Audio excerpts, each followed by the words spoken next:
Howdy y'all!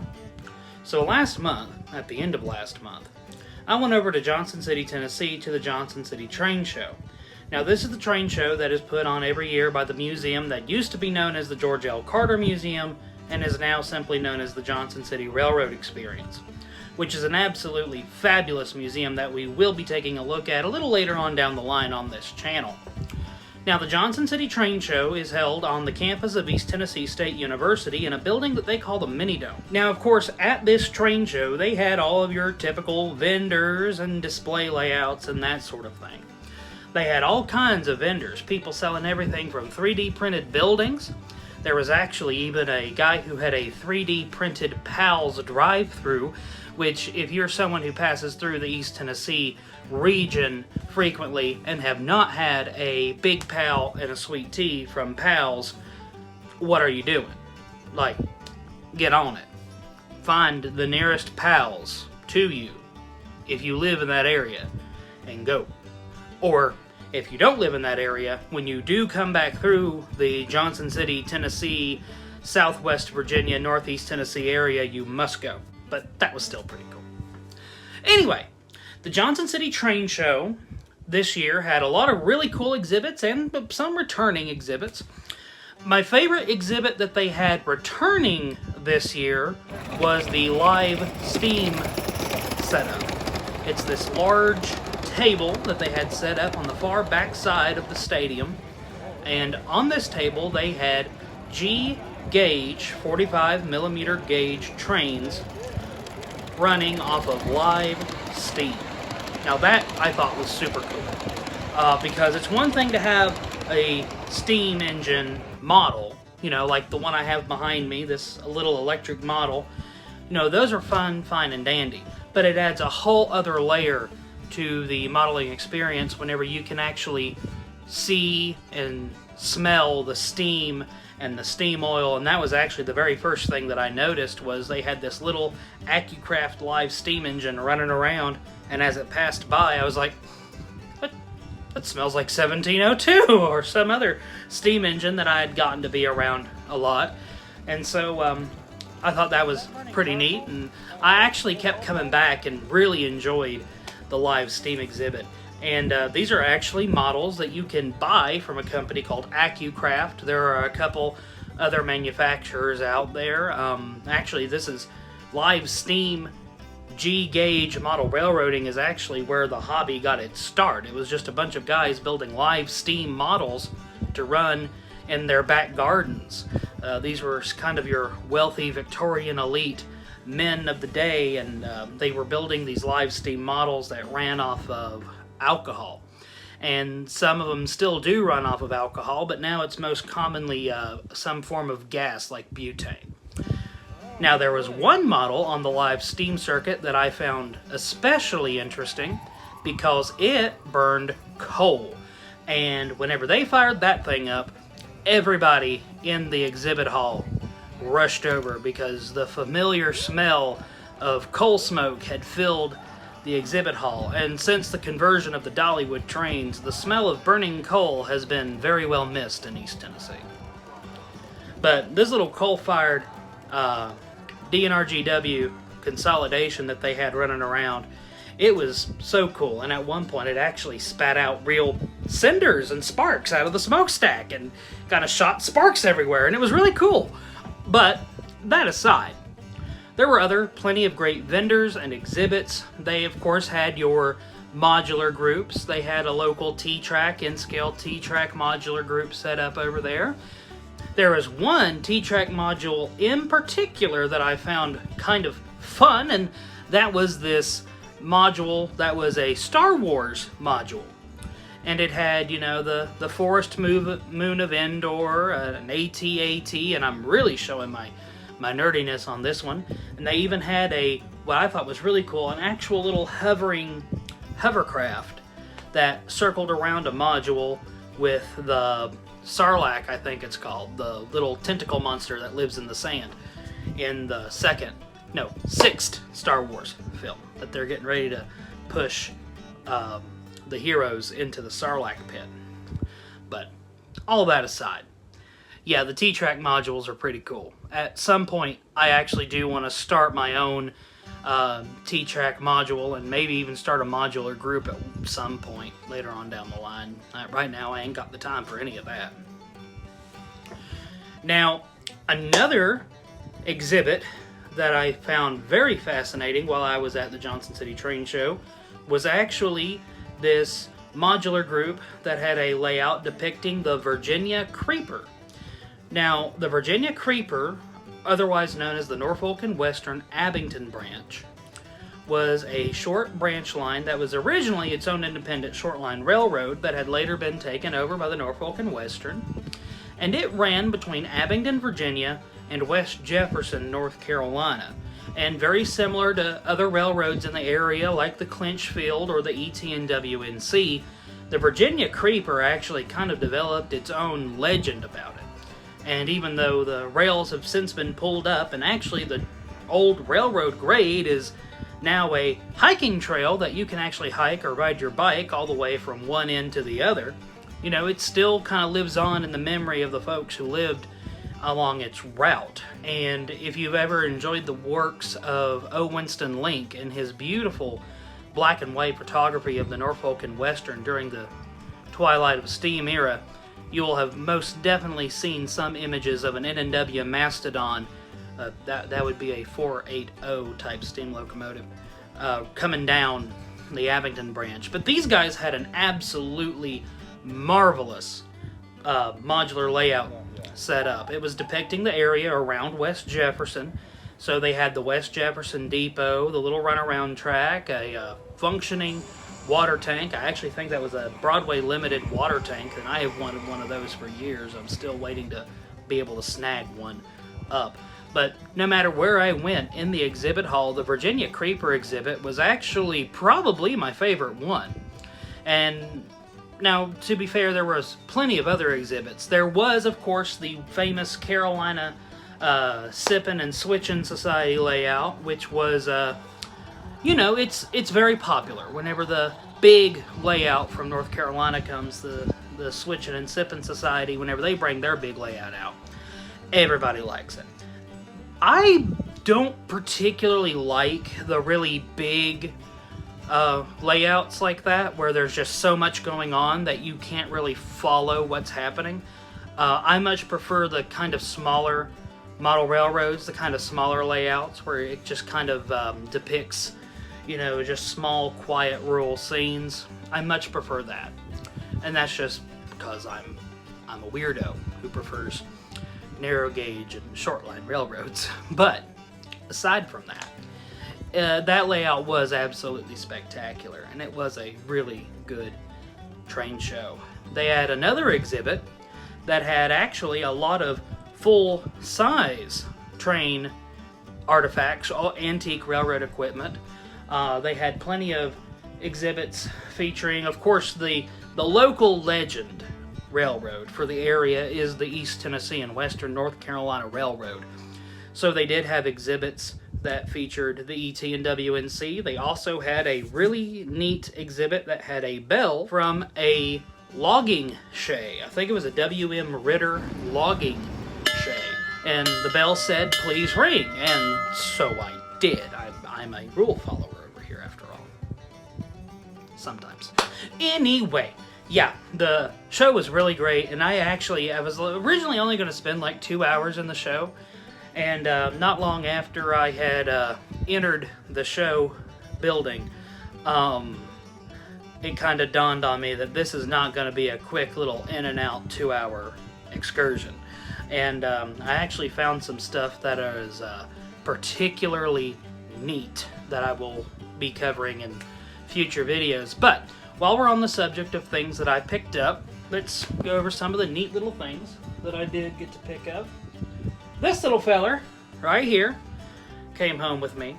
Now, I am a lover of short line and narrow gauge railroads. And as someone who loves short line and narrow gauge railroads, I like the quirky and the weird. And they don't get much more quirky and weird than these little guys. This is called a doodlebug. Now, a doodlebug was a gas-powered and sometimes diesel-powered rail car that was self-propelled, And they were actually the solution to the question of, well, how do we afford to be able to keep our mail and passenger requirements to be able to run the railroad without bankrupting ourselves? Because back in the days of steam, a full crew on a steam train could be up to 6 people.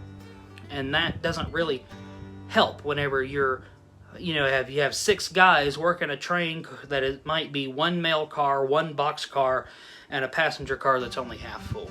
So what a lot of railroads did is some of them built them in-house, like the Rio Grande Southern. Others contracted companies like GE and Brill to manufacture these little gas-powered motor cars. And they got the nickname Doodlebugs.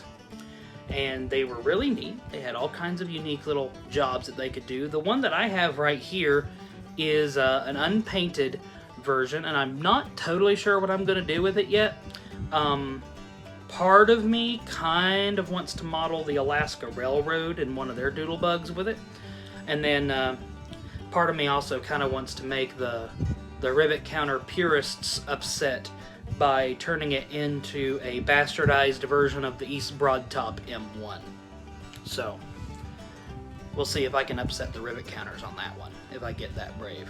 Another interesting thing that I picked up at the train show, the guy who had the 3D printed pals also had these neat little things. These are 3D printed steel girder bridges, and this one is just kind of your basic blank bridge.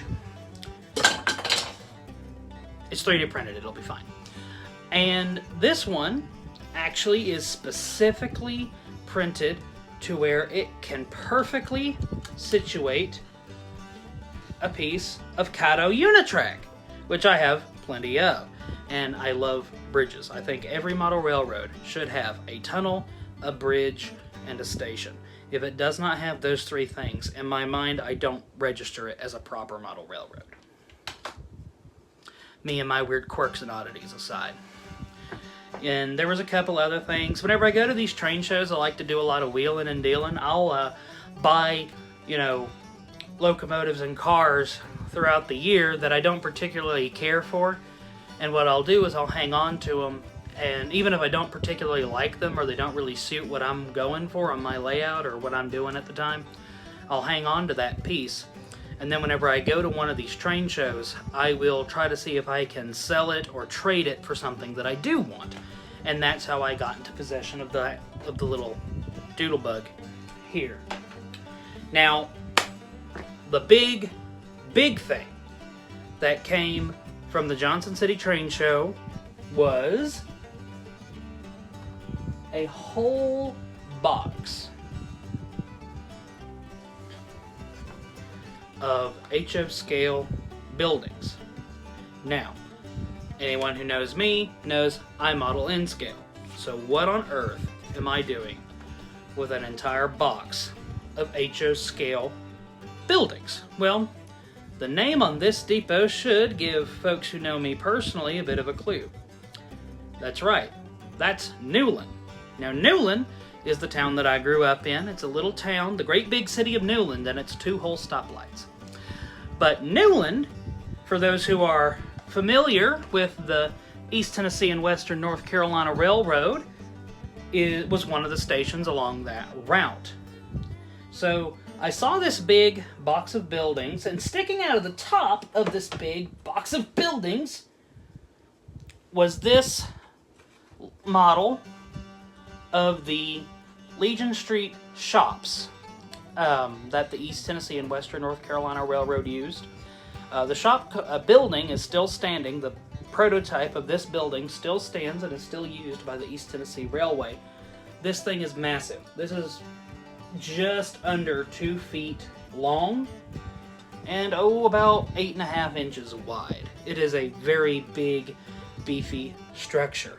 Now, this was the building that first caught my eye. And as I dug through the box of various ET and WNC buildings, I could not find a price tag.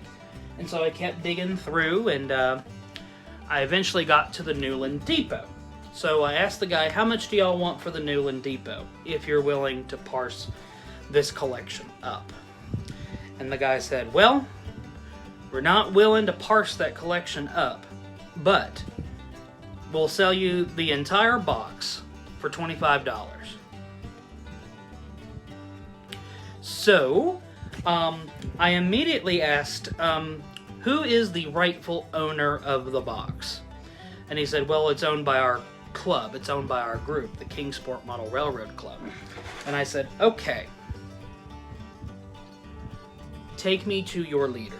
And after several "are you sures that you want to sell this for that price?" and I was 100% sure that that's what they wanted for it, I snatched that thing up like a rabid raccoon and ran it straight out to my car, because that's the kind of stuff that you just don't come along very frequently.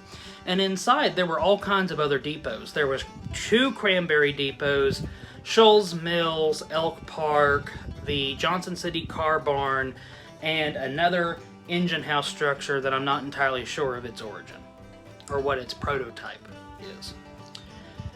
Now, I went on Facebook and I posted, hey, I got these buildings from the Johnson City Train Show in the ETNWNC fan page. And it wasn't very long till several people began informing me about who highly probably, and I'm really trying to hedge this, who highly probably built these buildings, because I do not know for sure that these are his buildings. But until I am given concrete evidence otherwise, I will treat them as if they are his. There used to be a gentleman by the name of George Allison. Now, George Allison was the son and cousin of 2 ETNWNC engineers. Brownie Allison was his cousin, and Walter Allison, I believe is his name, was his dad. And they both were engineers and firemen on the ETNWNC Railroad. And George actually built his entire layout in HO standard gauge using modified Mantua 460s, and then he built the buildings for his ETNWNC layout up to memory of what he remembers riding around with his dad on the ETNWNC Railroad, and I'm sure some of his dad's memories of the railroad helped in their construction, and I'm almost even more positive that his cousin Brownie probably helped with some of the design and the building process. As soon as this became known to me, that I may be holding currently in my room buildings that are not just really neat and super well detailed models of ET and WNC structures, but that what I'm holding very well could be ET and WNC railroad history as it would have lived on from the eyes of the men who saw it in person. And the men, the son and the cousin of some of the men who operated this railroad back in the day. Mind blown. Just absolutely mind blown. And that changed my entire plans for these buildings. My original plan was I was going to completely rework them, and I didn't really care too awful much about them, and I was actually even considering donating a couple of them and parsing out the collection. As soon as it became known to me how special these buildings really were, any idea of doing such a thing immediately left my mind. And so now, and I'm not going to say when, there's not a timeline, but at some point, what I will end up doing is I will end up building a modular display layout for these structures that I can take to train shows and rail fan events to be able to show people these really unique and historically significant models, so that way these men's story can live on through the models that they helped create. And that's about all I have for right now. Thank you for joining me on this little chit-chat about the Johnson City Train Show and just hearing me ramble. I know it's been a minute, it's been a while since I've actually put a video up on this channel, and that is 100% my fault. I let life totally get away from me, and there's been all kinds of other stuff. You know, you might be wondering, like, well, you were doing weekly vlogs, and you were on this big weight loss journey, and how's any of that going? Well, to quote the famous scene from The Railway with a Heart of Gold, when Sir Hayden kind of jumped the track. Derailed. All of my plans kind of derailed around February, and now I'm just now getting back to it. And now that I've kind of got my ship back uprighted and I'm back to making videos again, there'll be more frequent videos put up on this channel. I probably won't be doing any more weekly vlogs. That was kind of exhausting, trying to maintain a weekly vlog schedule, and plus, like, my life isn't really all that interesting that would justify a weekly vlog. So instead of trying to do these big weekly vlogs, I'm going to try to break them down into weekly videos. So there will be some vlogs, there will be some more hiking stuff coming up, because it is now summer, it is prime hiking season, and it is prime waterfall hiking season, which is my favorite kind of hikes to go on, because I absolutely love anything to do with water. And of course, there'll be trips to Dollywood and train rides galore. So there will be much more coming up on this channel, and I am so excited to be able to take y'all on the journey with me. Be sure to leave me a like and subscribe to the channel if you have not already, because there will be plenty fun adventures to go on. And I will see y'all next time. Okay, bye.